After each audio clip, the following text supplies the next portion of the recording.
My opinion of the reclassifications, it didn't affect me too much. My classification really didn't change. I'm still playing against the same people. I mean, it is what it is. Whoever they put in front of us, we'll be prepared for. I'm past it. Initially, I was frustrated, one, because us as head coaches, we didn't get a voice in how to realignment. We love to be equitable and allow our young men talent to be highlighted and given credit for their work and their ability. Not a big fan of it, to be honest. You know, they made decisions to, try to spread it out and whatnot. Dumb to see that we didn't have it here in South Florida. Kind of put handcuffs on, on South Florida because we have the best talent. South Florida winning too many championships, and they want to get some other people a chance, I guess. Because we do understand why it was created. They created this new realignment with the metro, suburban, and the rural area. I think it was almost a form of redlining. You can look at gerrymandering, you can look at regentification. And I firmly believe, man, it's just a way to camouflage segregation. I mean, the suburban and metro, at the end of the day, it is what it is. I wasn't a huge fan of it. Then when I talk to my buddies up the road that's up north, they feel like the rural and all that league is disrespect. They feel like it's me too. Still, have the same hurdle.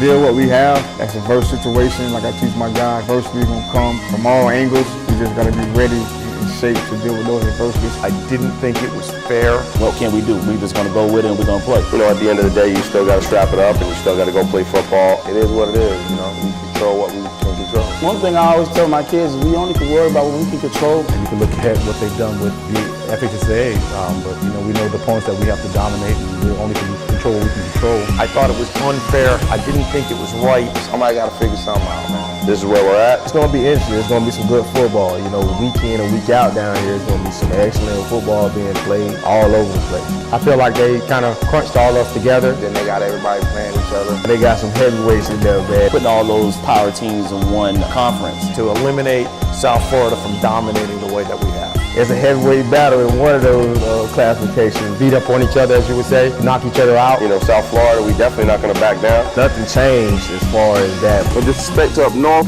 but it's the reason why they ran. You're probably going to play your state championship in South Florida before you play the actual state championship game. A heck of a lot tougher competition just to get out of your region, just to get out of your area. You have, in some of these areas, de facto created regional championships, not state championships. But at the end of the day, we all know whoever come out of South Florida is the true state champion. If you're not playing anybody from South Florida, how can you call yourself a state champion? I think it's time to exclude the many championships for South Florida. That's what it's about. I think it was not handled right by the state. I think it's really about population or whatever. And I don't agree with it. Do the demographic breakdown. They effectively eliminated all the most urban areas in the state from the ability to win 5 of the state championship, or 4, whatever it is. Hey, instead of winning, 8 or 6 out of 8 now, we're gonna dominate 4. I don't like the fact that, unfortunately, some programs that are deserving, that are superior, can physically be better than another team, not get the credit they deserve at the end of the day. That's the only thing that's disheartening.